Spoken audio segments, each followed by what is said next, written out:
Bonjour les Shufflenautes. Eh bien oui, ça fait un petit moment que je ne suis pas venu poster quelque chose sur ce site et les vacances sont terminées et j'ai donc quelque chose à vous proposer. Lors de mes congés, je suis passé dans un local de répétition et j'ai trouvé un recueil qui a été fait par Jean-Philippe Fanfan, un batteur d'origine guadeloupéenne qui regroupe la quasi-totalité des grands rythmes traditionnels caraïbéens.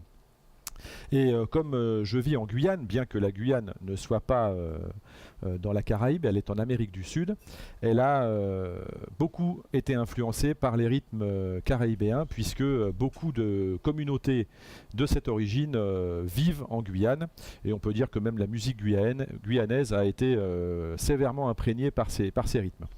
Donc pour moi, il était logique de travailler ces rythmes, pour pouvoir mieux m'amuser avec mes copains ici en Guyane. Et comme cette méthode est plutôt sous forme de recueil, je me suis mis à la place d'un débutant. Et comme tout se fait à l'oreille, juste avec une partition et le rythme à la vitesse, c'est quand même pas évident de déchiffrer. Donc je vous propose, je vais essayer de faire la totalité du recueil, peut-être pas tout, mais au moins ceux qui me plaisent le plus, de décortiquer un petit peu chacun des rythmes. Et on va commencer par Trinidad et Tobago avec le rythme Calypso. Alors ce rythme Calypso est composé d'abord d'un rythme à la grosse caisse qui commence sur le 1, poum, et une syncope. Donc vous allez voir, 1, 2, 3, 4.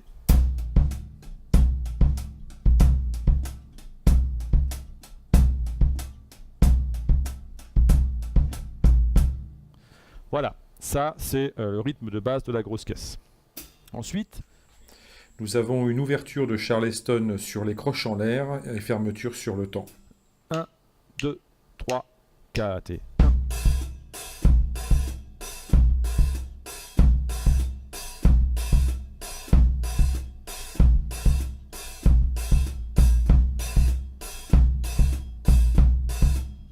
Voilà. Ça c'est à travailler séparément pour bien ressentir les choses. Et pour finir, Nous allons agrémenter ces ouvertures de Charleston avec des débits de double croche et des accents sur le contretemps juste avant le deuxième et le quatrième et. 2, 3, 4 et...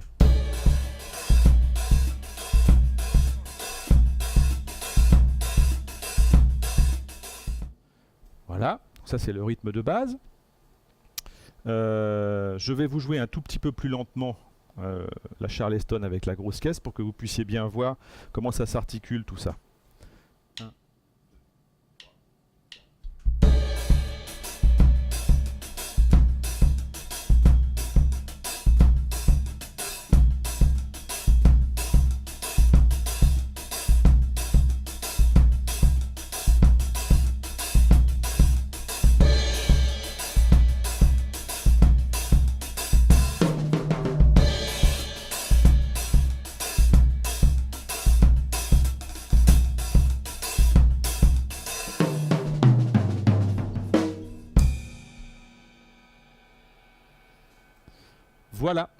Voilà à peu près ce qu'on peut faire avec ce rythme de base. Alors il y a une variante qui est assez intéressante qui sonne un tout petit peu plus fusion, sur lequel à la fin je vais rajouter un petit plan de basse. Tous ces rythmes traditionnels sont à la base d'autres rythmes de batterie qui vont sonner plus fusion, latino, etc.